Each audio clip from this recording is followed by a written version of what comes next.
Wondering about Starlink for RVs? Today we'll be unboxing, installing, and testing it.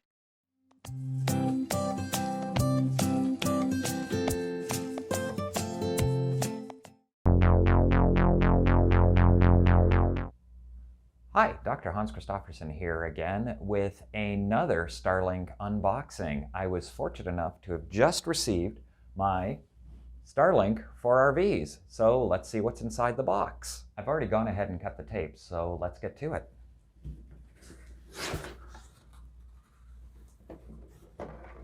Have a lovely SpaceX logo, and that's all it is. No instructions on this today.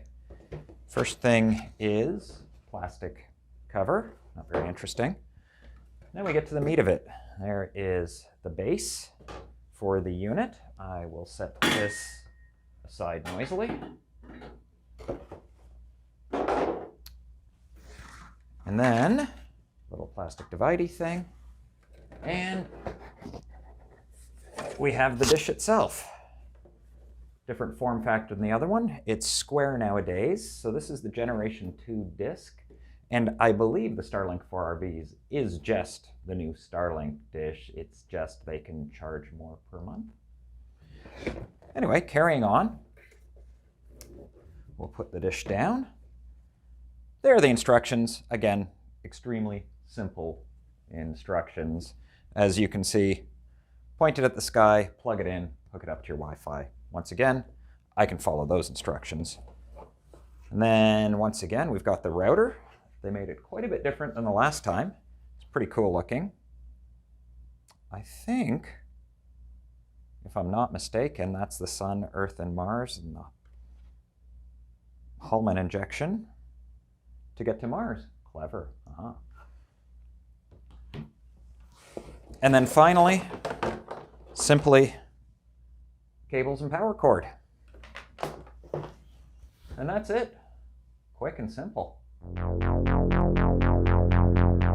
From my last installation video of the Gen 1 system, you know I'm a big fan of the Ridgeline roof mount, so I decided to use it again. The only issue is that the Gen 2 dish does not have the same connector as Gen 1, so it doesn't fit the Ridgeline roof mount. Dope! But I noticed that the Ridgeline roof mount had two holes that a bolt would fit through. The opening is 11/16 of an inch, so I bought a pipe to fit, drilled a corresponding hole for the bolt, and added the pole mount to the top. Brilliant! Or so I thought. I couldn't find an 11/16 inch pole, so I bought 5/8. Close enough, right? Nope. It worked great until I did the final tighten of the bolt, which caused the roof mount to fracture. Turns out it's a somewhat brittle aluminum. Who knew? So, after some cursing, I went to plan B, MacGyver it. I used pipe straps to merge the Ridgeline roof mount and the ground mount that came with the dish into a roofline Franken mount. It worked, but I wasn't thrilled with the result. Then I noticed our ExploreNet dish. Why, that's a nice looking base. The performance of the Starlink system was far better than our ExploreNet system, so I decided to return the ExploreNet system. They only wanted the router and the LMB, which is the eye of the dish, returned, so the base tripod was mine. It was already firmly bolted to the roof, and I had a Gen 2 Starlink pole mount. Could it be that simple? Yes, the pole mount fits perfectly on the ExploreNet base. This is now the only reason I can ever see to get ExploreNet. They'll mount your Starlink base. Seriously though, I was really happy that I could use the existing base to permanently install my Starlink dish. Starlink for RVs provides service on what they're calling their best effort tier. This means that local customers in the area get priority, so the speed of the best effort tier is metered to ensure that the local customers maintain high speeds. I happen to be in a fully subscribed area, so this should be a good test of the best effort tier. I found the speed varied a lot between individual tests, anywhere from 5 to 70 plus megabits per second, often on a minute-to-minute basis, probably due to local load and satellite availability.